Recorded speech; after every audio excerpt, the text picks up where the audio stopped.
காம்போடு கிள்ளிக்கொள்ள கண்ணே என் கையிரண்டும் தாவுதே.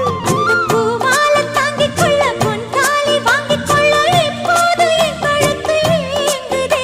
உன்னை அங்கங்கே தொட்டுக்கொள்ள அச்சாரம் இட்டுக்கொள்ள எப்போதும் இந்த உள்ளம் ஏங்குதே. அட மச்சானே இன்னும் என்ன பேச்சு? அடி மாங்கல்யம் செய்ய சொல்லி